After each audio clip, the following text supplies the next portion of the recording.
அனைவருக்கும் வணக்கம். ரிஷபராசினியர்களுக்கு நிகழ இருக்கும் அக்ஷய திருதியான இன்றைய தினம் என்ன மாதிரியான நன்மைகள் எல்லாம் ஏற்பட இருக்கு, கிரக நிலைகளின் ரீதியாக அமைய இருக்கும், சாதகங்கள் என்ன பாதகங்கள் என்ன, மேலும் என்ன மாதிரியான முன்னேற்றங்கள் எல்லாம் உங்களுடைய வாழ்வில் ஏற்பட இருக்குது, குறிப்பா இன்றைய நாள்ல கிரகங்களுடைய சஞ்சார நிலைகள் என்ன என்று பார்க்கும்போது உங்களுடைய ராசிக்கு ஜென்ம ராசியில் குரு பகவானும், தொழில் ஸ்தானத்தில் சனி பகவானும், லாபஸ்தானத்தில் ராகுவும் சஞ்சரிக்கிறாங்க. அது மட்டும் இல்லாம ரிஷபராசினியர்களுக்கு உங்களுடைய பூர்வ புண்ணிய புத்திரஸ்தானத்தில் கேது சஞ்சரிக்கிறாரு. செவ்வாயை பொறுத்த வரைக்கும் ராகுவோடு இணைந்து செவ்வாய் சஞ்சரிப்பது ஒரு சில முன்னேற்றங்களை ஏற்படுத்தி கொடுக்க இருக்குதுங்க. உங்களுடைய ராசிக்கு விரயஸ்தானத்தில் சூரியன், சுக்கிரன், புதன் ஆகிய 3 கிரகங்கள் இணைந்து சஞ்சரிப்பது ஒரு சில எதிர்பாராத முன்னேற்றங்களையும் பணவரவையும் ஏற்படுத்தி கொடுக்கக்கூடிய ஒரு தருணமா அமைஞ்சிருக்குதுங்க. சந்திரன் உங்களுடைய ஜென்ம ராசியில் குருவோடு இணைந்து சஞ்சரிப்பது எதிர்பாராத பல முன்னேற்றங்களையும், நீங்கள் எடுத்த காரியத்தில் வெற்றியும், பல்மடங்கு எடுத்த காரியத்தில் முயற்சியும் தேவைப்படக்கூடிய ஒரு தருணமா அமைஞ்சிருக்குது என்பதை கிரக நிலைகள் உறுதியளிக்குதுங்க. அப்படிப்பட்ட இன்றைய நாள்ல என்ன வாங்கினால் என்ன மாதிரியான செல்வம் சேரும் என்பது குறித்தான முழுமையான பதிவு தான் இந்த வீடியோல நம்ம விரிவா பார்க்க போகிறோம். அதற்கு முன்னாடி அக்ஷய திருதியை பற்றி சற்று விரிவாக தெரிந்து கொள்வோம். சித்திரை மாதத்தில் வளர்பிறை காலத்தில் வரும் திருதியை அக்ஷய திருதியை எனப்படுகிறது. அக்ஷயம் என்றால் வளர்வது என்று பொருள். அக்ஷய திருதியை அன்று நாம் என்ன பொருள் வாங்கினாலும் அது பல்மடங்கு வளரும். அதனால் அக்ஷய திருதியை அள்ள அள்ள குறையாமல் செல்வத்தை அள்ளி தரும் சிறப்பு மிக்க திருநாள் என்று போற்றப்படுகிறது. அக்ஷய திருதியை அன்று ஏழைகளுக்கு தானம் செய்தால் அது பல மடங்கு புண்ணியத்தை தரும் என்று கூறப்படுகிறது. அந்த நாளில் செய்யப்படும் பிதுர் தர்ப்பணம் பல தலைமுறை முன் வாழ்ந்த மூதாதையர்களுக்கும் சென்றடையும் என்றும் கூறப்படுகிறது. அதே நேரத்தில் பிதுர் தர்ப்பணம் செய்பவர்களுக்கு வறுமை நீங்கி வளமான வாழ்வு அமையும். அக்ஷய திருதியை அன்று பிறருக்கு பானகம் மற்றும் நீர்மோர் வழங்குவது சிறப்பு. தண்ணீர் தானம் கூட சிறந்தது எனவும் கூறப்படுகிறது. அக்ஷய திருதியை கொண்டாடுவது எவ்வாறு உருவாகியது என்று பார்க்கும்போது, ஒரு சமயம் பாஞ்சால நாட்டை பூரியஸ் என்ற மன்னன் ஆண்டு வந்தான். அவனது ஆட்சி காலத்தில் பாஞ்சால நாட்டில் கடும் வறட்சி நிலவியது. மன்னரும் மக்களும் வறட்சியால் கடும் அவதியுற்றனர். அப்போது வேற்று நாட்டு மன்னர்கள் பாஞ்சாலை நாட்டின் மீது போர் தொடுத்து வந்தனர். போரில் வெற்றி பெற்று அவனது நாட்டையும் கைப்பற்றினர். ஆனால் மன்னன் பூரியஸ் எதிரிகளின் கைகளில் சிக்காமல் தன் மனைவியுடன் காட்டுக்குள் சென்று தப்பி ஓடினான். செல்லும் வழியில் சில முனிவர்களை சந்தித்தான். தனது குறைகளை அவர்களிடம் முறையிட்டான். தனது நிலைமைக்கு காரணம் வேண்டி நின்றான். முனிவர்களும் தனது ஞான திருஷ்டி மூலம் அவனது நிலைமைக்கான காரணத்தை கண்டறிந்தனர்.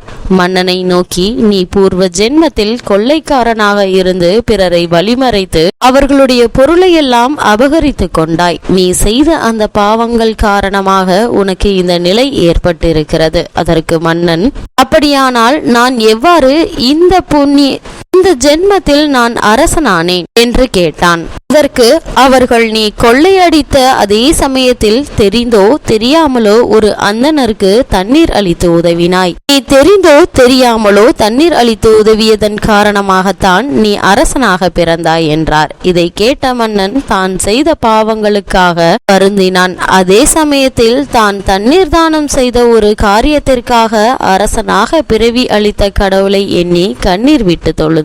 பிறகு அந்த மன்னர் அந்த காட்டிலேயே ஸ்ரீமன் நாராயணரை நினைத்து தியானம் செய்து வாழ ஆரம்பித்தான். மேலும் அக்ஷய திருதியை நாளில் வெயிலில் வருபவர்களுக்கு நிழல் கொடுத்தும் குடிநீர் தானம் செய்தும் தொண்டு செய்து வந்தான். மன்னனின் தொண்டை கண்டு ஸ்ரீமன் நாராயணன் அவனுக்கு காட்சியளித்தார். என்ன வரம் வேண்டும் என்று கேட்டார். மன்னன் இறைவனிடம், சுவாமி, நான் அடுத்த பிறவியில் புழுவாய் பிறந்தாலும் உன்னிடம் மாறாத பக்தி கொண்டவனாக இருக்க வேண்டும் என்றான். அதற்கு இறைவனும் அவன் என்னப்படியே வரம் கொடுத்தார். பூரியஸ் மன்னனுக்கு மகாவிஷ்ணு தரிசனம் கொடுத்த நாள் அக்ஷய திருதியாகும். அவன் செய்த தானத்தின் பலனாக சில நாட்களில் உறவினர்கள் சிலர் உதவியுடன் மீண்டும் ஆட்சியை கைப்பற்றினான். அதன் பிறகு நல்ல முயற்சியில் ஆட்சி செலுத்தினான். இது மட்டுமில்லாமல் இந்த அக்ஷயம் என்றால் தேயாது, குறையாது, வளர்தல் என்று பொருள். எல்லா நலன்களையும் குறைவில்லாது அள்ளி கொடுக்கும் இந்த திருதியை நாளன்று தானங்கள் செய்து புண்ணியத்தை பெறுவது மிக மிக சிறப்பு. இந்த சித்திரை மாதத்தில் அமாவாசைக்கு பின் வரும் வளர்பிறை திதியையே அக்ஷய திருதியை. அச்சயம் என்றால் தேயாது, குறையாது, வளர்தல் என்று பொருள். எல்லா நலன்களையும் குறைவில்லாது அள்ளி கொடுக்கும் இந்த திருதியை நாளன்று தானங்கள் செய்து புண்ணியத்தை பெறுவது மிகவும் சிறப்பு. இந்த அக்ஷய திருதியை நாளில் என்னென்ன செய்ய வேண்டும் என்று பார்க்கும்போது, அக்ஷய திருதியை அன்று அதிகாலையிலேயே எழுந்து நீராடிவிட்டு பூஜை அறையில் கோலமிட வேண்டும். அதன் மேல் வாழை இலை ஒன்றினை வைத்து இலையின் நடுவே கொஞ்சம் பச்சரிசியை பரப்பி அதன் மேல் ஒரு செம்பில் நீர் நிரப்பி மாவிலை மஞ்சள் தடவிய தேங்காய் வைத்து கலசமாக்குங்கள். கலசத்தின் அருகே ஒரு படியில் நெல் நிறைத்து வைக்க வேண்டும். அதன் பின் கலசத்திற்கு பொட்டு பூ வைத்து லட்சுமி நாராயணர் படம் இருந்தால் அதற்கு பொட்டு பூ வைத்து குத்துவிளக்கை ஏற்றி வைக்க வேண்டும். அத்துடன் புதிதாக வாங்கிய பொருளை கலசத்தின் முன்பாக வைக்க வேண்டும். அந்த பொருள் விலை உயர்ந்த பொருளாகத்தான் இருக்க வேண்டும் என்று அவசியமில்லை. இப்படி செய்வதால் அஷ்டலட்சுமி உங்கள் இல்லம் தேடி வருவாள் என்பது நம்பிக்கை.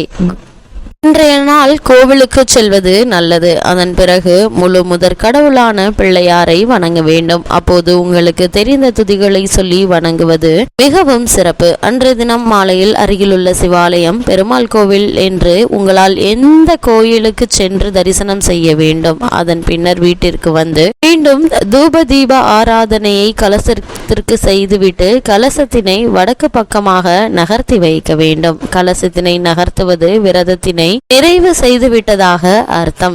விரதம் இருக்கும் முறையை பொறுத்தவரைக்கும் அக்ஷய திருதியை அன்று உணவு உண்ணாமல் விரதம் இருப்பது, எளிய திரவ ஆகாரம் மட்டும் எடுத்துக்கொள்வது என்பது அவரவர் உடல் நலத்தை பொறுத்தது. உண்ணாவிரதம் இருக்க வேண்டும் என்பது அவசியமில்லை. இந்த அக்ஷய திருதியை அன்று என்ன வாங்க வேண்டும் என்று பார்க்கும்போது, தங்கம் மட்டுமே வாங்க வேண்டும் என்றும் தங்கம் வாங்கினால்தான் தங்கும் என்றும் அது மென்மேலும் பெருகும் என்பதில்லை. அன்றைய தினம் என்ன வாங்கினாலும் அது பல மடங்கு பெருகும் என்பதுதான் நம்பிக்கை. அன்றைய தினம் வாங்கப்படும் எந்த பொருளும் இல்லத்தில் குறைவின்றி நிறைந்திருக்கும் என்பது நம்பிக்கை. எனவேதான் இந்நாளில் தங்கம் வாங்க விரும்புகின்றனர். ஆனால் இவ்வளவு விலை உயர்ந்த பொருளை அனைவராலும் வாங்க இயலாது. அதற்காக மனம் தளர வேண்டாம். உப்பு, அரிசி மற்றும் தேவையான ஆடைகள், ஏதாவது ஒரு சிறு பாத்திரம் என எதை வேண்டுமானாலும் வாங்கலாம். பெண் பார்த்து சுபகாரியங்களை இந்நாளில் செய்வது நல்லது. திருதியை அன்று தானம் செய்ய வேண்டும். அக்ஷய திருதியை அன்று வஸ்திர தானம் செய்வது நல்லது. அன்னதானம் கொடுப்பது மேலும் சிறப்பு. அத்துடன் அடுத்தவர்கள் பயன்படுத்தக்கூடிய பொருட்களை கொடுக்க வேண்டும். அதனால் அக்ஷய திருதியை அல்ல குறையாமல் புண்ணிய செல்வத்தை அள்ளித்தரும் சிறப்பு மிக்க திருநாள் என்று நம்பப்படுகிறது. காசாக கொடுக்க கூடாது. அவர்களுடைய தேவை என்னவோ அதை பூர்த்தி செய்யக்கூடிய பொருட்களை வாங்கி கொடுப்பது மிகவும் நல்லது.